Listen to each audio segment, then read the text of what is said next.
pressure is building on Mohammed Yunus. The radicals that he cultivated are now taking him on. Today they had a clear message for him: deliver justice for Osman Hadi or get ready to flee Bangladesh. So how is Yunus handling this new challenge? Has he finally realized that India's warnings were right? We'll bring you the full story tonight. Also on the show, the US economy shows impressive growth despite Trump's tariffs. China now considers Arunachal Pradesh to be a core interest. We'll tell you what that means for India. Over in Latin America, the US is on a deal-making spree. From troop deployments to airport access, what is Trump's end goal? Here in India, the government has approved 2 new airlines. It was also a big day for India's space program. ISRO launched its heaviest commercial satellite yet. Finally, a special report on the Christmas economy. How big is it and what are the key trends? All this and more lined up. The headlines first. Ukraine's president says a new draft proposal to end the war with Russia would freeze the front line. The 20-point plan has been agreed on by American and Ukrainian negotiators. It is now being reviewed by Moscow. The plan does not require Kiev to formally renounce joining the NATO military alliance. Volodymyr Zelensky says Ukraine will hold elections as soon as the war ends. Gold prices climb above $4,500 an ounce for the first time. This extends its historic rally as investors seek safe havens amid heightened geopolitical tensions. Investors are also optimistic that the US Federal Reserve will continue cutting interest rates next year. Cambodian and Thai officials begin 4 days of talks. The meeting is taking place at a border checkpoint in Thailand. This comes despite Phnom Penh's demand of switching the venue to a neutral place. The long-standing border conflict between the neighbors reignited this month, shattering an earlier truce. A 6.1 magnitude earthquake strikes southeastern Taiwan. The quake was also felt in the capital Taipei as buildings shook there, but no major damage has been reported. Taiwan is frequently hit by earthquakes due to its location. It is near the Pacific Ring of Fire, which is the most seismically active zone in the world. And in the United States, a major winter storm rolls into California. The heavy rain and snow have forced hundreds of people to be evacuated. The storm has raised the risk of flooding in Los Angeles and other parts of the state. It is also likely to disrupt travel during this festive season.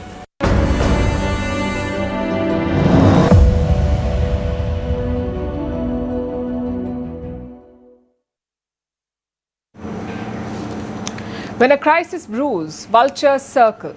They swoop around, then wait in patience, all for that one moment to barge in. And that is Pakistan right now. They're looking to capitalize on the crisis in Bangladesh, on the tensions between Delhi and Dhaka. Tonight, we'll tell you how. But first, the latest updates. The manhunt continues for the killer of Osman Hadi. His supporters are growing impatient. Yesterday, they issued an ultimatum with 3 demands. 1, to conclude Hadi's trial in 30 days. For that, they are asking Dhaka to seek foreign help, to rope in agencies like the FBI and the Scotland Yard. I mean, the hypocrisy is glaring. These same groups talked about so-called Indian meddling, but now they are begging the FBI to step in. Anyway, that's the first demand, a speedy trial within 30 days. Secondly, they want to prosecute so-called collaborators in the government. Now, who are these collaborators? Apparently, Sheikh Hasina sympathizers. There is no evidence to back up this claim, but at this point, anything goes. Which brings us to the third demand, the resignation of the Home and Law Ministers. These are the 3 demands of Osman Hadi's supporters. And what if these demands are not met? Well, then more violence could erupt.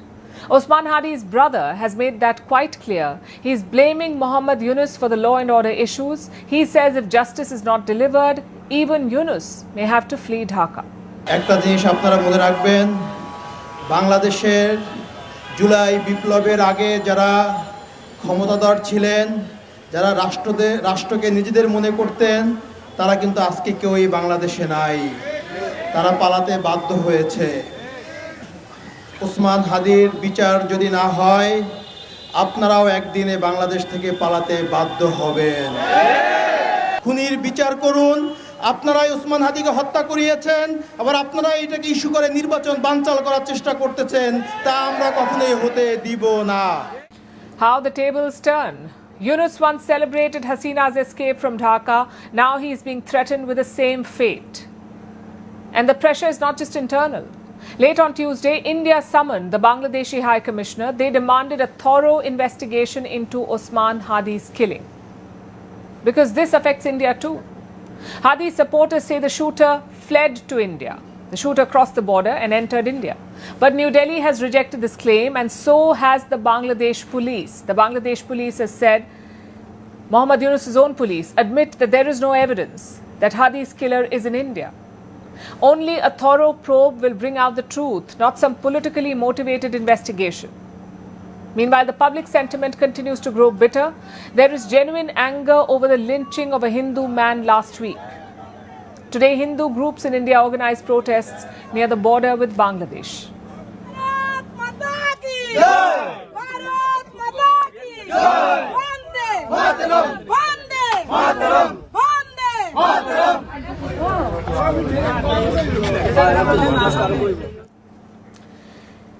There are signs of damage control in Dhaka. Yunus's finance minister is striking a cordial tone. He says Bangladesh does not want a bitter relationship with India. Some media reports say Yunus is personally seeing to that. And frankly, that sounds like a joke. Because Mohammad Yunus personally soured this relationship. He picked a fight over Sheikh Hasina. He dismissed India's concerns around minorities, and he made provocative comments on India's northeast. So what has changed? Has reality finally hit him? The interim regime has promised to take care of Deepu Das's family. Deepu Das was the Hindu man who was lynched last week. The state says it will take care of his family. It's a welcome step, but it's far from enough. Mohammad Yunus must acknowledge the systemic problem here. He cannot dismiss this as an isolated incident. He must accept the increasing radicalization. If not, the problem won't be solved. Also, there's a worrying Pakistan angle here. Reports say Dhaka and Islamabad are looking to finalize a military deal, and the details are worrying. It's being compared to the Pakistan-Saudi Arabia deal. That was a mutual defense treaty. Basically, both countries promised to defend each other if attacked. It called for military training, joint drills, intelligence sharing, and even nuclear deterrence. Meaning Pakistan offered its nuclear shield to Riyadh. Reports say a similar offer has been made to Dhaka. They're hoping to seal the deal before elections in February. And this is all sorts of problematic. Such a deal would tie Bangladesh's security to Pakistan. It shouldn't be decided by an interim regime. It should be decided by an elected government in Dhaka. Of course, Pakistan is keen on it. Their ruling party's youth leader is provoking India. He says if Bangladesh is attacked, missiles will fly. अगर कोई माशी दबाव बांग्लादेश पे डालने की कोशिश करेगा या बांग्लादेश की खुद मुख्तारी पे अटैक करने की कोशिश करेगा तो पाकिस्तान की बाशऊर अवाम आपके साथ खड़ी होगी। अब मैं ब्राह्मण साम्राज्य को बड़ा एक क्लियर मैसेज देना चाहता हूं कि अगर अब किसी ने मैली निगाह उठा के बांग्लादेश की तरफ देखा ना तो पाकिस्तानी अवाम, पाकिस्तानी अफवाज और हमारे मिसाइल आपसे दूर नहीं है। You cannot make this up.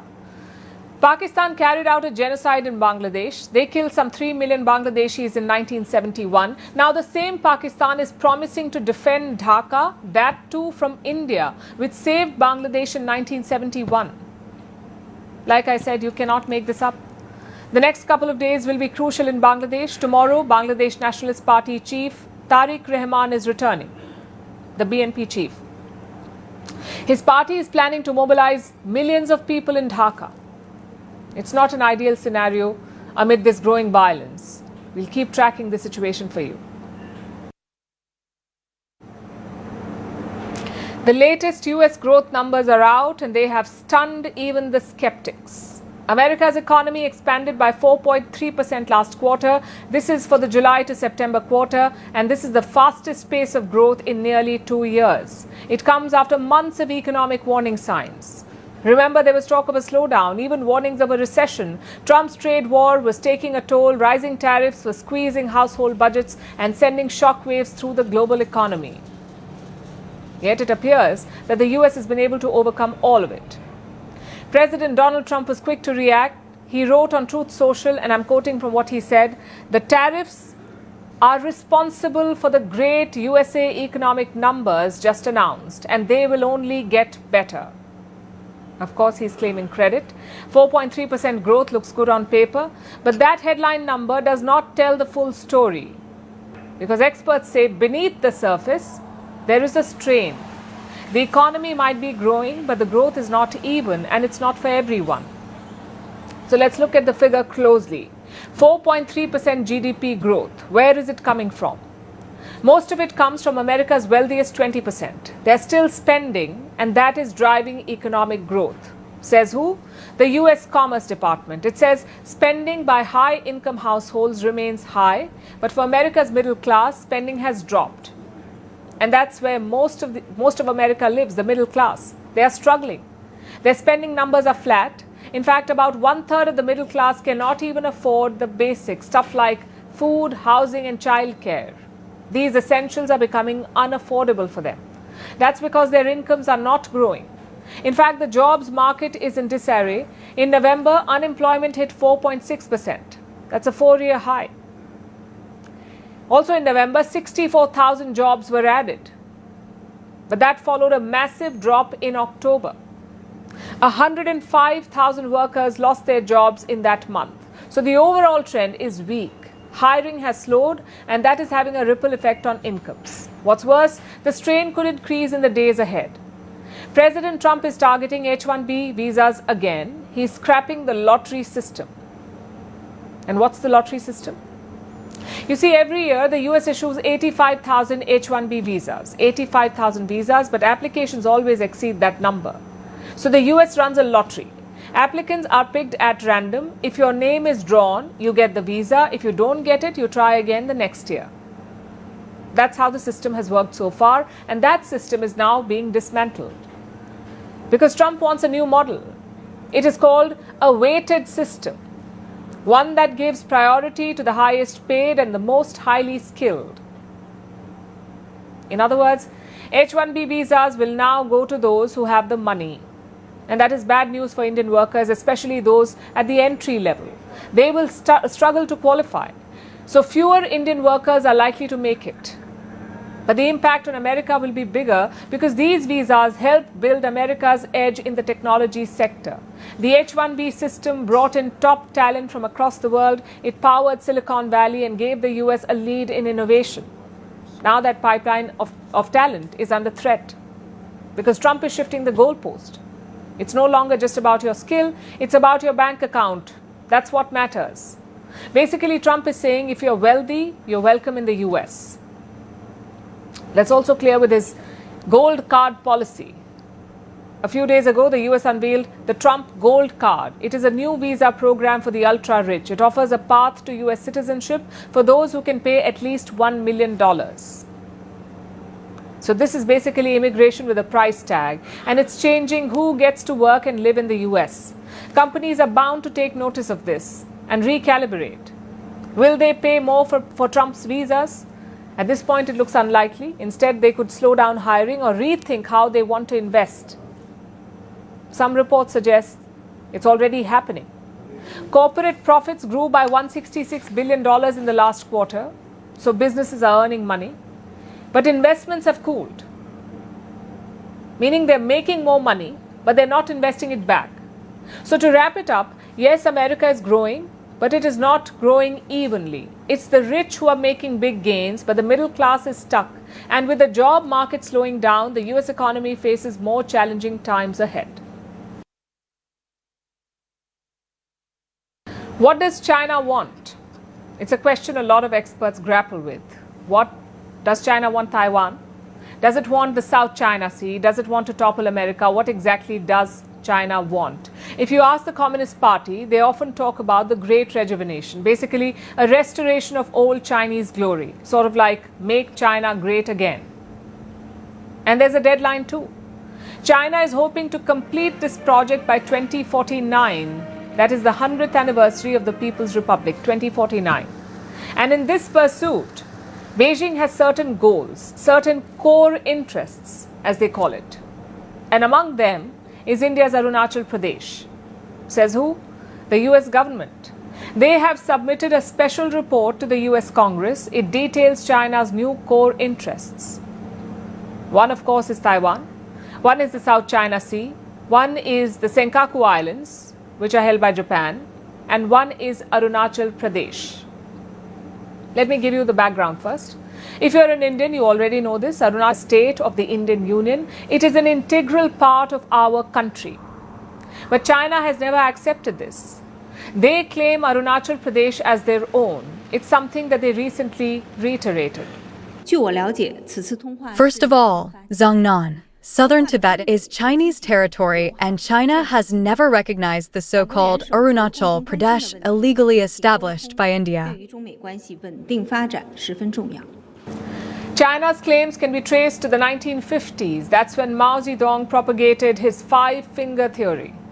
He called Tibet the palm of China, and he said this palm, Tibet, had 5 fingers: Ladakh, Nepal, Bhutan, Sikkim and Arunachal Pradesh. In fact, China calls Arunachal southern Tibet. So the claim is pretty old. In the 1962 war, China occupied parts of Arunachal Pradesh, but after the ceasefire, they unilaterally withdrew. Yet the claims continue. Consider what happened in 2023. China was hosting the World University Games in Chengdu. A few Indian athletes from Arunachal Pradesh were also taking part. Just one problem though, China gave them a stapled visa.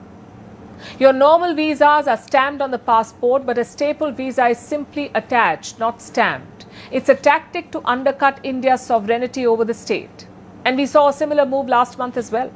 An Indian citizen from Arunachal Pradesh was flying through Shanghai. The Chinese authorities blocked her. They said her passport was invalid. And why was that? Because she was born in Arunachal Pradesh. When this incident happened, an Indian vlogger was in China. He decided to make a video in support of the Indian woman, and turns out he too was detained. The vlogger revealed his ordeal earlier today. He claims he was held by Chinese authorities for 15 hours.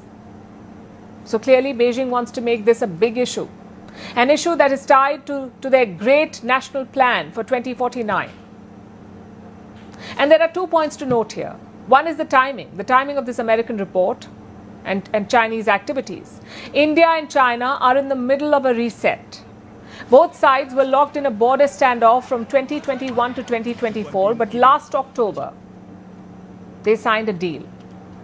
Both militaries have pulled back from flashpoint areas, India and China. They've also agreed on patrols. Now, the hope was that things would get even better. Maybe more trade promises, or rapid investments, or a return of TikTok.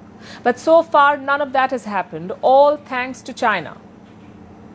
They're yet to lift some of their rare earth restrictions on India. And clearly, they're not letting go of Arunachal. It tells you the limit of their reset with India. So that's the first point. And secondly, it's a new approach to Arunachal. Yes, China always claimed this state. They always claimed Arunachal Pradesh, but in the past it was not seen as a core interest. Historians say China wanted to barter the region. Basically, India gives up its claims in the west, which is Aksai Chin in Ladakh, and in exchange, China gives up its claims in the east, which is Arunachal Pradesh. But look at the latest assessment. Forget a barter. Arunachal is being described as a core interest, that too at par with Taiwan and the South China Sea. So has something changed in Beijing's strategic thinking, or is this bluster to intimidate India? Well, whatever it is, New Delhi must take note. On the diplomatic front, it reaffirms what we already know. China cannot be a reliable partner. A strong India is not part of their vision. On the military front, it's a signal for India to be prepared.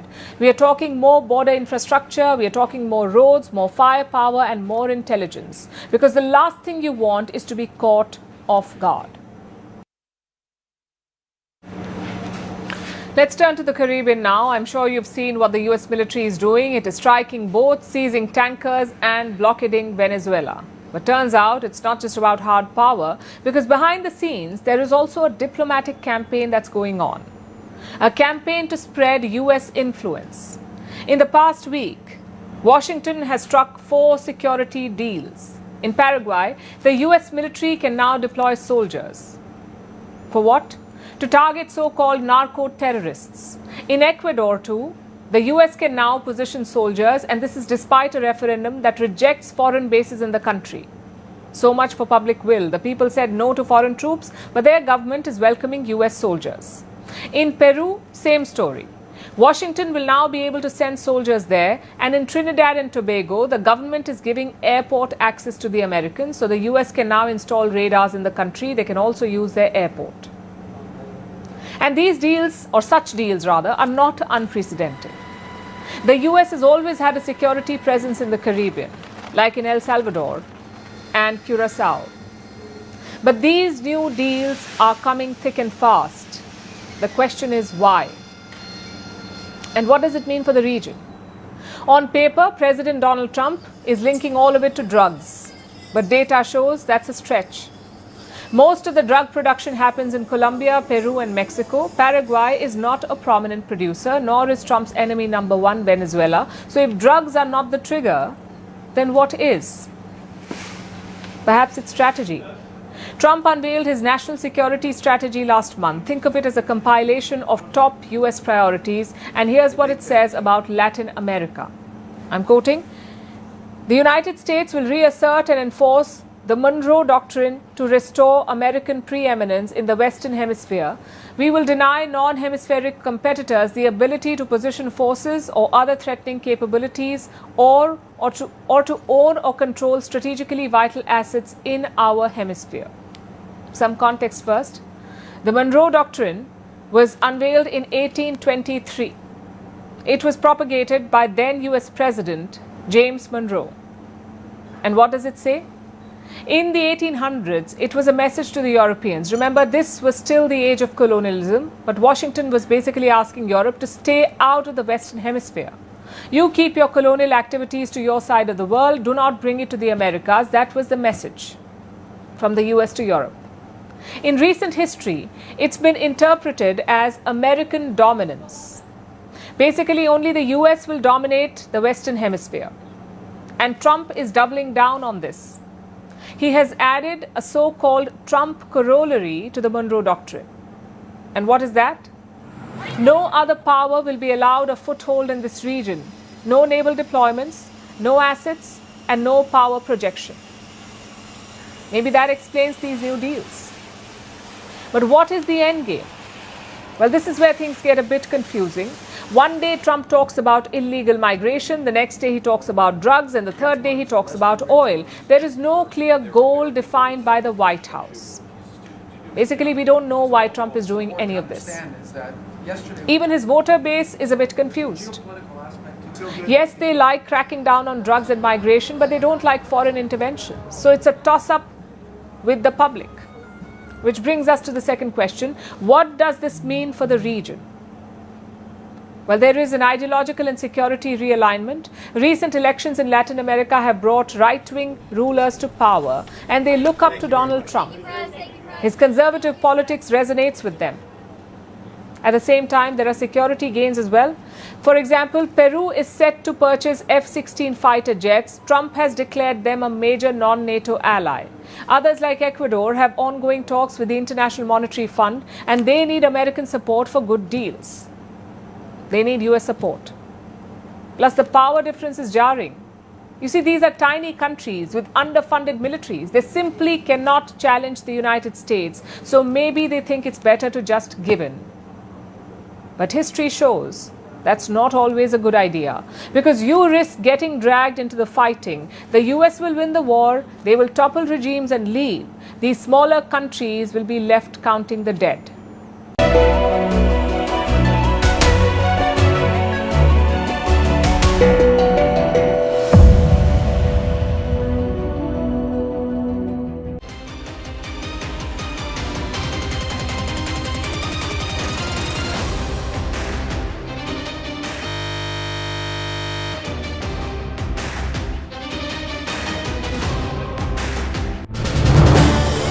This is News 18 Network.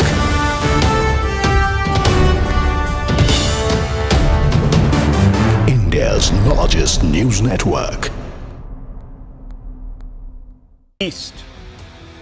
China and Pakistan, as you know, viewers, and we put out that US report prepared by the Pentagon, are actively collaborating. Even though we are trying to engage China, they're actively collaborating. The Pentagon's report is out. But on our eastern flank, Bangladesh is a boiling cauldron of Islamism on steroids. And viewers, everything Indian in Bangladesh is fair game. Indian diplomats, Indian students, and even those moderates who view India as a friend. The situation is so bad that there are elements in Bangladesh that are threatening to snatch India's seven sisters or the northeastern states by cutting India's chicken neck corridor. These elements are even being given a platform by the state, by the Bangladesh state, by the interim government. Given the precarious situation, and the explicit nature of the threat, one would have thought that all Indian politicians would be united to ensure against any Islamist misadventure from the Bangladesh side of the fence. That they would all be speaking for India today and in these days to send out a message to our enemies that we stand as one. But that's not to be expected. An MLA from Oasis party is opposing the army's plans to set up a military base in the Siliguri corridor or the chicken's neck. This is an anti-Bharat move. There's no other way of cutting it, viewers. But I'll elaborate on this alarming development in a minute. Why in a minute? Because if we are talking about an anti-Bharat mindset, nothing can be more emblematic than a newly elected left party councillor taking oath. She's in the middle of your screens on the right, viewers, apologizing for chanting Jai Hind after she took oath of office. As you know, viewers, we've just finished with the municipal elections in Kerala. And this left councillor is taking oath. And then, viewers, she brings herself to say Jai Hind. And then she says, oh my God, what have I just said? She's embarrassed. She's smiling because she's been told not to say it. This is the same left ecosystem that gave India bait.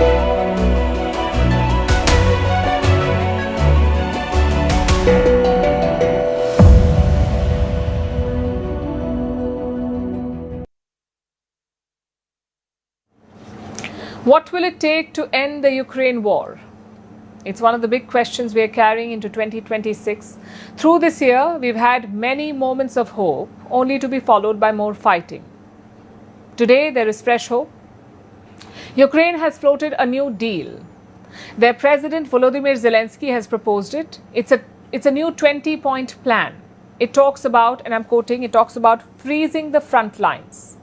Those are the words they've used, freezing the front lines. It suggests that Ukrainian troops could pull back from the Donbass, which is a region largely controlled by Russia. The plan also proposes demilitarized zones. And this is a significant shift because these are ideas that Ukraine had refused to consider in the past. But now Zelensky has agreed to them. He says both Kiev and Washington support the new plan, and the ball is in Moscow's court. Does that mean Kiev has made a concession?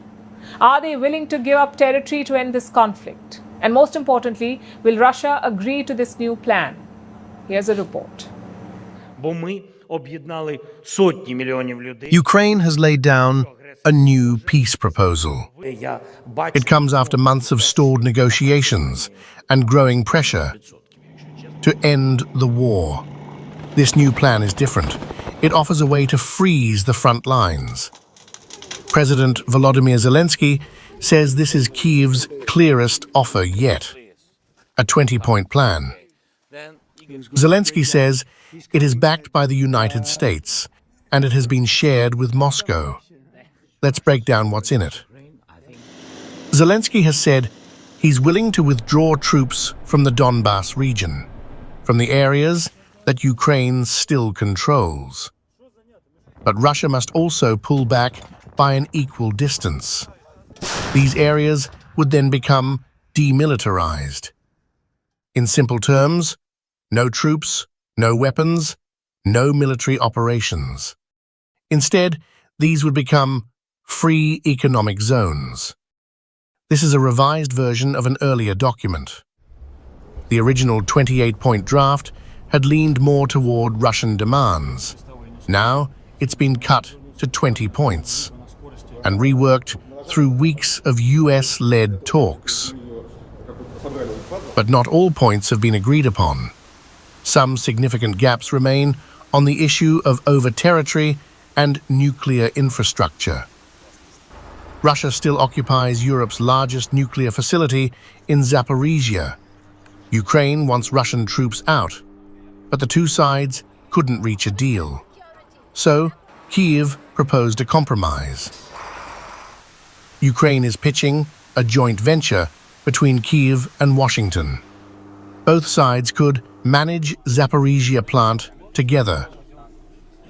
The plan also includes long-term security terms. Ukraine would get formal guarantees from the US, NATO, and Europe.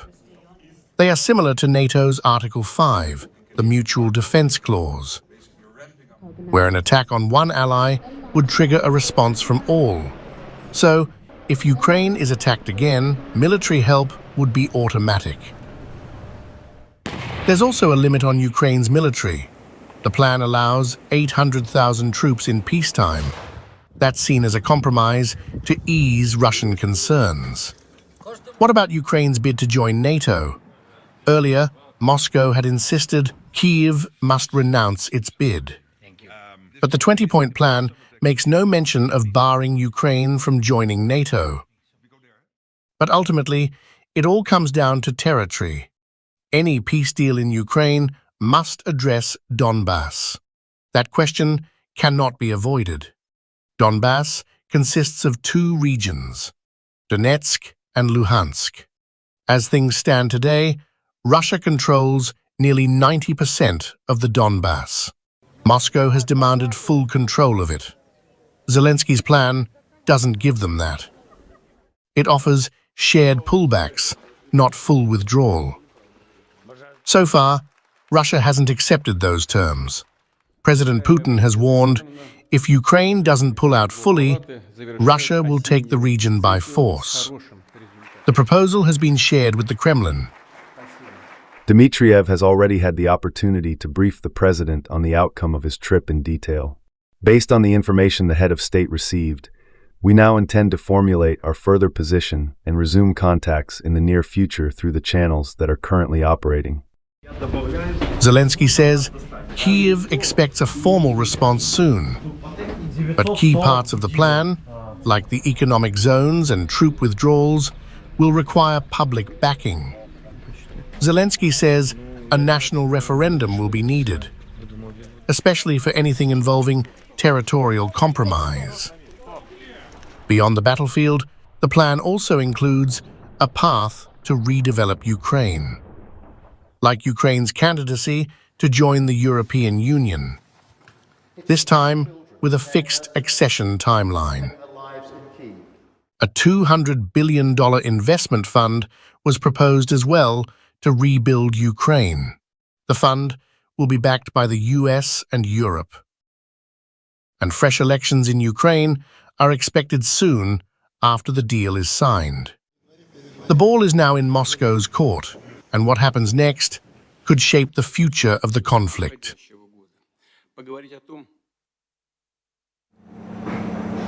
Our next story is about two Americans. One runs the White House, the other runs the Vatican, and let's just say they're not exactly exchanging Christmas cards. You already know who I'm talking about here. The first is Donald Trump, the President of the United States. The second is Pope Leo, the head of the Catholic Church. He's the first American Pope in history, and he's clashing with Donald Trump. The Pope has slammed the Trump administration's policy on immigration. He has called it inhuman. He's also waded into the growing tensions with Venezuela. Sobre Venezuela. The voices coming from the United States change, and from time to time, pretty often. We have to see. On the one hand, it seems that there was a conversation on the phone between the two presidents. On the other hand, there is this danger, this possibility of an operation, including an invasion of Venezuelan territory. I don't know more. But why is Pope Leo going against President Trump? And what does it mean for the US? To understand this, let's start with the two men in question. The first obviously is Trump. He believes that nations are like houses, they need walls, the more the better. Since being elected for the second term, Trump has cracked down harder on immigration. He has deported people, he has banned travel from several countries, and he has restricted access to visas. Pope Leo believes this is not the right path, and that could be because of his own life story. The Pope grew up around working-class families. He spent years as a missionary in Peru. He has met refugees, he has worked with them, and those are the experiences that he's carried to the papacy. So when he saw the deportations, he delivered his sharpest critique. He called the administration's action inhumane. I think there are a lot of problems in the system. No one has said that the United States should have open borders. I think every country has a right to determine who and how and when people enter. But when people are living good lives, and many of them for 10, 15, 20 years, to treat them in a way that is extremely disrespectful, to say the least, and there's been some violence, unfortunately. I think that the bishops have been very clear in what they said, and I think that I would just invite all people in the United States to listen to them. And now he's speaking up on Venezuela. We've been telling you about that standoff on the show. Tensions are rising between the US and Venezuela. Trump is targeting Venezuela. He's deploying US military ships in the region. He's talking about a land operation. He's blockading Venezuelan oil. Donald Trump says he's just fighting drug traffickers. But Venezuela's President Maduro says it is all for regime change. Now, the Pope usually steers clear of political situations, but not Pope Leo. He has asked Trump to not launch a military invasion of Venezuela. Regarding Venezuela, together with the local bishops' conference and with the nuncio, we are searching ways to calm down the situation, mostly for the good of the people. Because very often who suffers in these situations is the people and not the authorities. I believe once again that it is better to find ways to have dialogue, maybe pressure, including economic pressure, but searching for other ways to change. If this is what the United States is willing to do. And how is Trump responding to it? Well, until now, the US president has not said much, which is surprising, to be honest. He was asked about it in a recent interview. Trump says he has not heard about the criticism. However, he did seem open to meet the Pope soon. Also, this is not the first time that Trump is clashing with the Pope. During his first term as president, Pope Francis was in the Vatican, and that relationship was also rocky. The Pope openly slammed Trump's border walls. Trump responded by calling him political. And we've seen this before, basically. But what does it mean for the United States, this clash with the Pope? In America, 1 in 5 people identifies as Catholic. The church influences voters and their political conscience. Trump courted Catholic voters in 2024. A lot of them helped him win the election. Many right-wing Catholics now sit at the center of his administration, the likes of J.D. Vance, Marco Rubio, and Linda McMahon. But immigration has become a fault line between the church leadership and the government. White Catholics largely support Trump's approach, but not everyone agrees. Take the Hispanic Catholics, for example. They make up 37% of US Catholics, and they are against Trump's immigration crackdown. Many in the clergy are immigrants themselves. Churches have protested outside ICE detention centers. ICE is the Immigration and Customs Enforcement. This is the department that is cracking down on immigrants. Some churches have even used nativity scenes to make political statements. Clearly, this is a flashpoint, and it is also personal for Pope Leo. The Pope's own brother is openly pro-Trump. His name is Louis Prevost. He met Trump at the White House in May this year, so the Catholic community itself is divided. The leadership speaks in one language, but political Catholics speak another. And both sides claim that faith is their foundation. And this clash tells us two things. One, faith can shape politics, of course it can, but it doesn't always agree with those in power. And two, religious authority in 2025 is no longer silent or passive. It is entering debates on migration, on war, and on climate. Trump and Pope Leo may share a flag, but their worldviews are worlds apart.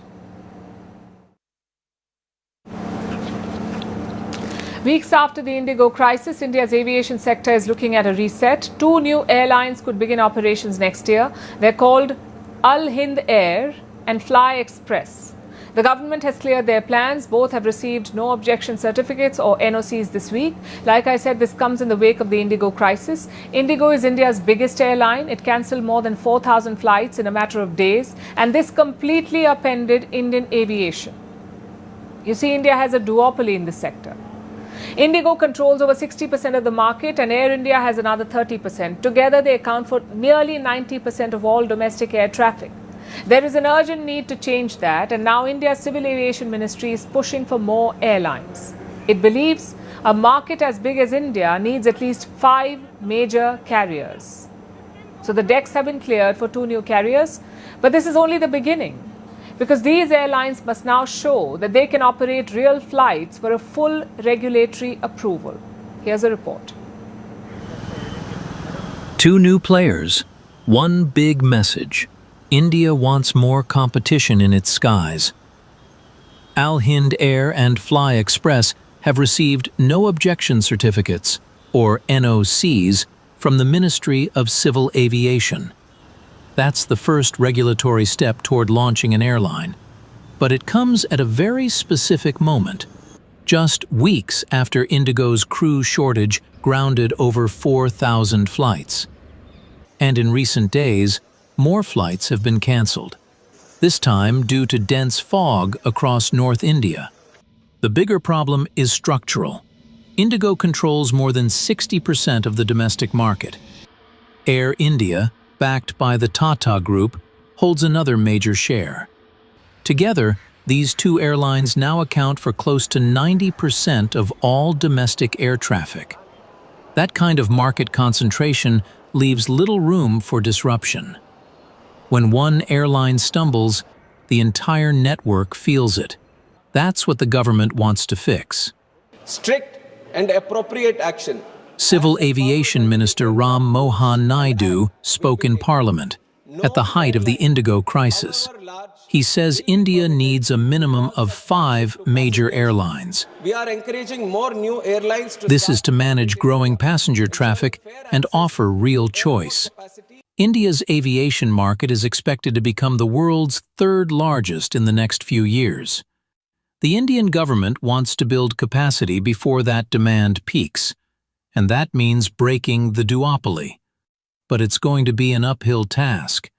Both new airlines, Al Hind Air and Fly Express, now face a long compliance process. An NOC is only the first step. To fly commercially, each carrier must prove operational readiness. They need aircraft, trained crew, maintenance infrastructure, and ground staff. Then comes the second major hurdle, the Air Operator Certificate from the DGCA. That involves route-proving flights and extensive inspections. DGCA is the Directorate General of Civil Aviation. It is India's primary regulatory body for civil aviation. The DGCA needs to clear these airlines. The process can take months, and sometimes over a year. As of now, Al Hind Air and Fly Express haven't announced when they plan to launch, but their entry reflects a policy shift. For most of the past decade, India's aviation sector saw consolidation. Now, it's opening up again. And the move is not just about consumer choice. It's also about resilience. There's a cautionary tale here, too. In recent years, the aviation sector has struggled. Established names like Jet Airways and Go First have been forced to close, and new players like Akasa have struggled to gain ground. That means success is not guaranteed. So competition alone won't be enough. The environment must also support stability, from airport infrastructure to crew availability and fuel costs. As India opens its skies to new entrants, the challenge now is to ensure new airlines can stay there. Our next story is about India's space program. It has achieved a significant milestone. Today, ISRO launched its heaviest commercial satellite ever. ISRO is the Indian Space Research Organization. It is the agency that builds and launches India's rockets and satellites. The satellite launched today is called Bluebird Block 2. It is designed to provide mobile internet directly from space to smartphones. It is built by a US company but launched into space using an Indian rocket. And that is what makes this launch significant. Bluebird is the heaviest payload India has ever put into orbit. It weighs about 6,000 kilograms and it shows India's growing role in the global commercial space market. Here's a report. India has crossed a new threshold in space. On Wednesday, India's Space Research Organization launched its heaviest satellite ever into low Earth orbit. The launch took place at 8:55 a.m. Indian Standard Time. It lifted off from the Satish Dhawan Space Center in Sriharikota. The rocket was LVM-3M6. This is India's heavy-lift launch vehicle. On board was the Bluebird Block 2 communication satellite. The satellite weighed nearly 6,000 kilograms. That makes it the heaviest payload ever launched from Indian soil. Until now, that record belonged to another ISRO mission. In November, India launched the CMS-3 communication satellite. That satellite weighed over 4,000 kilograms. Bluebird Block 2 is far heavier, and it was placed into low Earth orbit. That matters, because low Earth orbit missions demand much higher precision. ISRO says the satellite was injected into orbit with accuracy of under 2 kilometers. That is among the best achieved globally. This is the 9th successful launch of the LVM-3 vehicle. It demonstrated 100% reliability. All the launches made so far are successful. The heaviest satellite ever lifted from Indian soil is accomplished today. Close to 6,000 kg, precisely 5,908 kg. That is the heaviest satellite ever lifted from Indian soil. We were aiming for 520 kilometer circular orbit, 518 by 519.8, less than 1.5 kilometer precision. This is one of the best accuracy achieved by any launcher in the world. So what exactly is Bluebird Block 2? It is a communications satellite built by a U.S. company called AST SpaceMobile. Its purpose is to provide mobile internet directly to ordinary smartphones. No satellite dish or a special device, just a phone. The satellite is part of a planned global network. That network aims to support voice calls, video calls, messages, and data, even in remote areas. This launch was carried out under a commercial agreement. For India, that is important, because it shows global companies are trusting Indian rockets, not just for science missions, but for high-value commercial work. The rocket used for this mission also has a wider role. It is the same vehicle selected for India's human spaceflight program, Gaganyaan. ISRO says its consistent performance is building confidence for future crewed missions. From 2017 to till today, whatever launches done by LVM-3 rocket is 100% success. And this is the same rocket we have earmarked with the human rating level for the Gaganyaan program. This success gives further confidence for going ahead with the Gaganyaan program. After the successful launch, Prime Minister Narendra Modi congratulated the ISRO team. He called the mission a proud milestone for India. The successful LVM-3M6 launch marks a proud milestone in India's space journey. It strengthens India's heavy-lift launch capability and reinforces our growing role in the global commercial launch market. This is also reflective of our efforts towards an Atmanirbhar Bharat. The timing of this mission is also important. ISRO is already looking ahead to 2026. It has a busy commercial schedule coming up. Besides, private Indian space companies are also preparing for new launches. This mission strengthens all of that. It shows India can lift heavier satellites with precision, reliability, and growing global trust.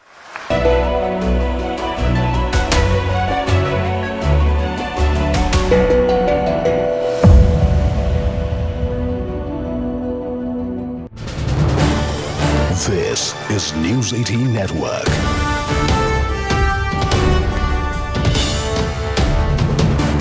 India's largest news network. East. China and Pakistan, as you know, viewers, and we put out that US report prepared by the Pentagon, are actively collaborating. Even though we are trying to engage China, they're actively collaborating. The Pentagon's report is out. But on our eastern flank, Bangladesh is a boiling cauldron of Islamism on steroids. And viewers, everything Indian in Bangladesh is fair game. Indian diplomats, Indian students, and even those moderates who view India as a friend. The situation is so bad that there are elements in Bangladesh that are threatening to snatch India's seven sisters or the northeastern states by cutting India's chicken neck corridor. These elements are even being given a platform by the state, by the Bangladesh state, by the interim government. Given the precarious situation and the explicit nature of the threat, one would have thought that all Indian politicians would be united to ensure against any Islamist misadventure from the Bangladesh side of the fence. That they would all be speaking for India today and in these days to send out a message to our enemies that we stand as one. But that's not to be expected. An MLA from Oasis party is opposing the army's plans to set up a military base in the Siliguri corridor or the Chicken's Neck. This is an anti-Bharat move. There's no other way of cutting it, viewers. But I'll elaborate on this alarming development in a minute. Why in a minute? Because if we are talking about an anti-Bharat mindset, nothing can be more emblematic than a newly elected left party councillor taking oath. She's in the middle of your screens on the right, viewers, apologizing for chanting Jai Hind after she took oath of office. As you know, viewers, we've just finished with the municipal elections in Kerala. And this left councillor is taking oath. And then, viewers, she brings herself to say Jai Hind. And then she says, oh my God, what have I just said? She's embarrassed. She's smiling because she's been told not to say it. This is the same left ecosystem that gave India Beta Hamas a platform that stands with, viewers, urban Naxals, that allows its student leaders in JNU and other deemed universities and universities to talk about breaking down Bharat. Is the left ecosystem so sworn to communist masters in another geography that it can't bring itself to say Jai Hind? After all, why would anybody be squeamish about praising their motherland? Does the left ecosystem have an aversion to Bharat? Has Jai Hind become a bad word in this country? Is there pressure on left cadre to be agnostic to patriotic feelings? Listen into this, viewers, just listen in. This lady is taking oath and then she says Jai Hind, and then you see how she recoils in embarrassment. Watch this.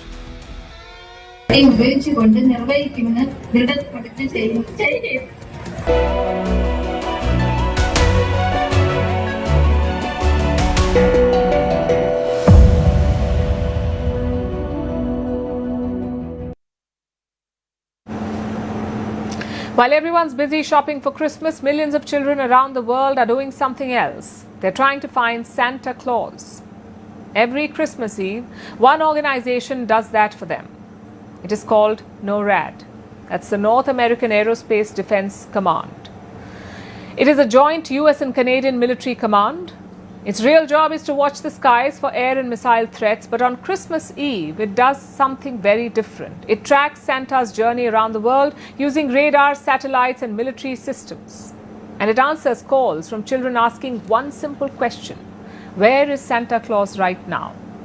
This tradition is 70 years old, but it started by an accident.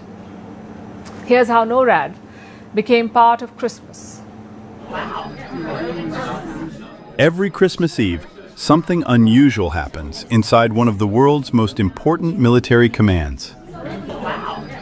Instead of tracking missiles or unidentified aircraft, it tracks Santa Claus. It is a tradition that has lasted 7 decades. The organization doing it is called NORAD. That stands for the North American Aerospace Defense Command. It is a joint U.S. and Canadian military operation that monitors the skies over North America every hour of every day. Once a year, on Christmas Eve, NORAD takes on a different mission. It tracks Santa's journey around the world. The idea began by an accident. In 1955, a newspaper advertisement invited children to call Santa. The phone number was printed incorrectly. Those calls rang inside a military command center instead. The officer who picked up the phone did not hang up.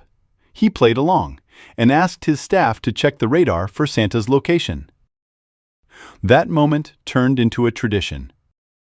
So 70 years ago, a young child accidentally dialed the predecessor of NORAD, which is the Continental Air Defense Command, and the colonel who answered the phone heard a child asking him, "Where's Santa Claus?" And the colonel realized, well, we track everything over North America, and so we absolutely can see where Santa Claus is.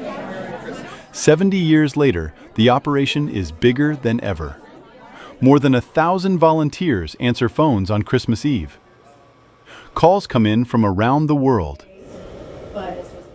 Last year alone, nearly 400,000 people called NORAD to ask one question: is Santa on the way? Families can also track Santa online. NORAD runs a live website and mobile app.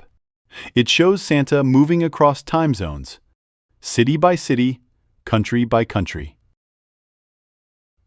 So how does a military command track Santa? NORAD says it uses the same systems it relies on every day. Radar stations scan the skies. Satellites detect heat signatures. Fighter jets sometimes escort Santa as he enters North American airspace. Even Rudolph plays a role. NORAD says his glowing nose gives off a heat signal that satellites can detect. We're just happy that we're able to track them every single year, and the pilots that get to see them, they're lucky. But for many volunteers, the technology is not the point. The calls are. I don't think you ever really know who to expect on the other end of the line. Like I said, sometimes it could be a British pub and everybody's going wild and there's like dozens of people in the background cracking up and having fun and asking us silly questions. NORAD says that is why this tradition continues. Not because Santa needs tracking, but because people do. You know, there's nothing more, I think, special than a child's eyes lighting up or a child just feeling pure joy about something that they believe in, and it's a do-good thing. For one night every year, a command built to guard against war tracks a sleigh in the sky.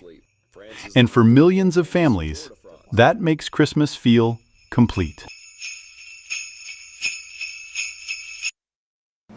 And now it's time for Vantage Shots, images that tell the story. Santa Claus sets off on his journey to deliver gifts across the world. The Grinch helps with traffic control after US police thwart his plan to steal Christmas. And Santa takes a plunge in a Tokyo aquarium to spread Christmas cheer.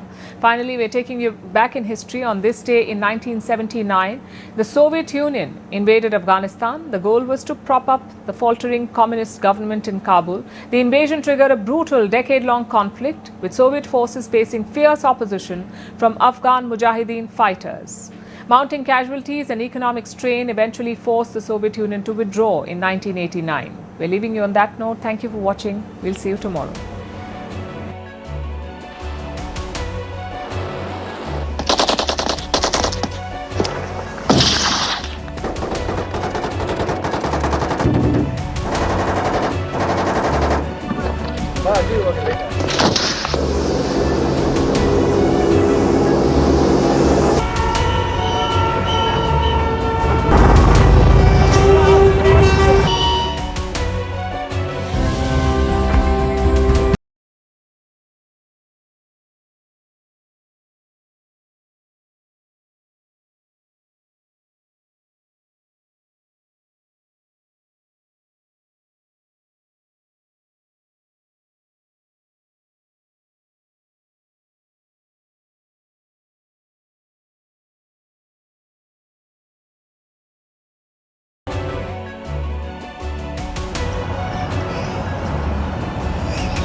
Hello and welcome to the late night edition with me, Ayushman Singh Jamwal. Big breaking news coming in at the top of the bulletin. A big update on the meeting between Rahul, Sonia Gandhi and the Unnao survivor and her family. Top sources have told CNN News 18 that the survivor and her family have requested the leader of the opposition to help them get a top lawyer to fight against Sengar in the Supreme Court. Rahul Gandhi has promised to do that.